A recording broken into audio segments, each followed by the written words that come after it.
আলাইকুম, আমি সোনিয়া আফরিন চলে আসছি নতুন আরেকটা রান্নার রেসিপি নিয়ে। বিকেলের রান্না বা এই রোদের মধ্যে গরমের মধ্যে আরামদায়ক একটি ঝটপট নাস্তার রেসিপি নিয়ে আজকে আমরা বানাবো তালের শাঁস দিয়ে পুডিং। তার জন্য লাগবে অবশ্যই তালের শাঁস, খুবই নরম যেটা সেটা নিয়েছি। আর আমি আরেকটা নিয়েছি একটু শক্ত টাইপসের, যেটাকে আমরা স্লাইস করে ভিতরে দিয়ে দেবো। এখানে নিয়েছি হাফ কাপের মতো চিনি, যদিও এটা মিষ্টি সেই জন্য আমি চিনিটা একটু কম নিয়েছি। এই দুইটা জিনিসকে আমরা ব্লেন্ড করে নিয়ে নেব। চলুন আমরা ব্লেন্ড করি। এখন আমি তাল শাঁসগুলোকে ব্লেন্ড করে নিব, সেই জন্য ব্লেন্ডারে জগে দিয়ে দিলাম। এটার সাথে আমি হালকা পরিমাণ একটু চিনি দিয়ে দিব। আমি হাফ কাপের থেকে অল্প একটু চিনি দিয়ে দিচ্ছি, পরবর্তীতে আবার আমাকে এটা অ্যাড করে দিতে হবে। যেহেতু তালের শাঁসটা একটু শক্ত টাইপসের, সেই জন্য আমি জুস করার জন্য একটু পানি অ্যাড করে দিচ্ছি।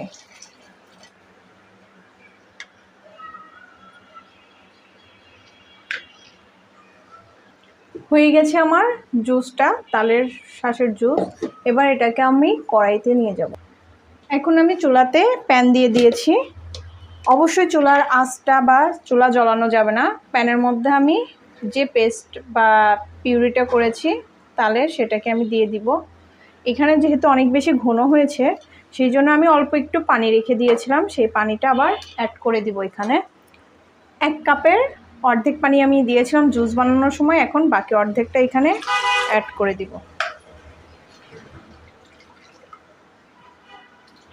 একসাথে দিয়ে দেওয়া যেত, কিন্তু আমি অ্যাড করে দিচ্ছি বারবার, এই কারণে যদি ভিতরে কোনো চিনি থাকে চিনিটা যেন পানির সাথে ধুয়ে চলে আসে। এখন আমি দেখেন এটার মধ্যে দিয়ে দিব আগার আগার পাউডারটা। 1 টেবিল চামচের একটু কম দিয়েছি, যেহেতু এটা একটু ঘন টাইপসের, এর জন্য। এটাকে আমি আলতো করে এখানে মিক্স করে দিব। যদি চুলা জাল থাকে তাহলে এটা কিন্তু মিক্স হবে না, তখন কিন্তু এটা ভালো জমবে না। এখন আমি বাকি চিনিটুকু দিয়ে দিচ্ছি। চুলা কিন্তু আমি এখন পর্যন্ত অন করিনি। আমি একেবারে সবগুলো জিনিস অর্থাৎ আগার আগার এবং চিনিটা মিক্স করার পরে চুলাটা অন করব, তা না হলে আগার আগারটা পুরো দলা বেঁধে যাবে। এখন আমি চুলাটা অন করে নিব। এত সময় আমি মিক্স করে নিয়েছি। এটাকে ভালো করে মিক্স করতে হবে, আর চুলার আঁচটা অবশ্যই লো করে রেখে দিতে হবে, কারণ হাই করে দিলে এটা তাড়াতাড়ি ঘন হয়ে যাবে।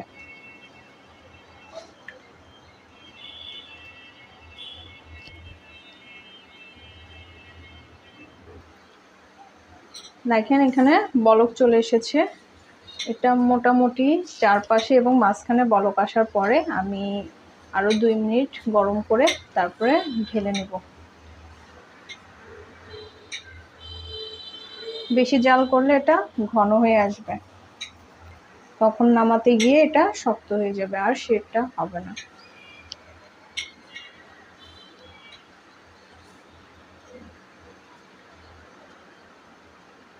ইউনিক টাইপসের কিছু খেতে বা রান্না করতে কিন্তু মজাই লাগে। আপনারা অবশ্যই বাসায় ট্রাই করবেন। কিন্তু আমার এটা প্রায় হয়ে গেছে।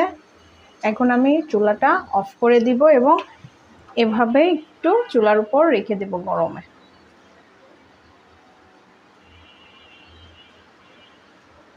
হালকা একটু ঠান্ডা হলে আমি এটার মধ্যে তালের শাঁসটা স্লাইস করে কেটে রাখা ওইগুলো দিয়ে সার্ভ করে ঠান্ডা করতে দেব নর্মাল টেম্পারেচারে আধা ঘন্টা, এরপরে ডিপ করে ফেলব। চলুন আমরা একটু ঠান্ডা হওয়া পর্যন্ত অপেক্ষা করি। আমি এটা খুব সুন্দর করে এখন এখানে কিছু তালের শাঁস দিয়ে দিচ্ছি।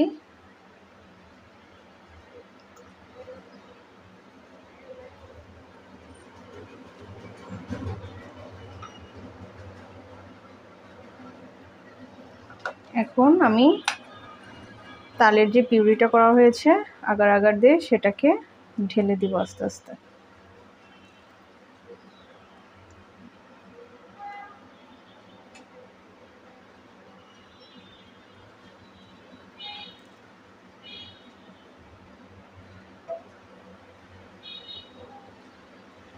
এখানে আঠালো আঠালো টাইপসের হয়ে গেছে, দেখেন এটা।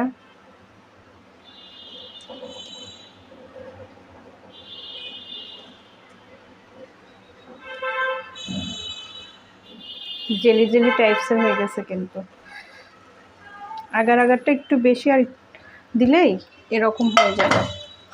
এখন আমি বাকি তালের শাঁসগুলো দিয়ে দিব।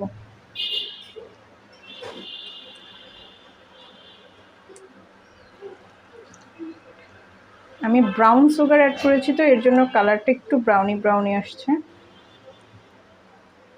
আপনারা যারা সাদা চিনিটা অ্যাড করবেন তাদের কিন্তু সাদা সাদা একটা কালার চলে আসবে।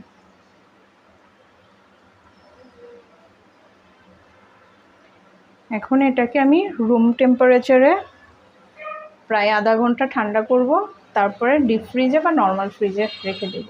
যদি এটা বেশি ঘন না হয় তাহলে ডিপ ফ্রিজে রাখবেন, আর যদি ঘন হয়ে যায় তাহলে নর্মাল ফ্রিজেই রেখে দেবেন। যত সময় রাখবেন তত সময় এটা বেশি সুন্দর করে শেড চলে আসবে।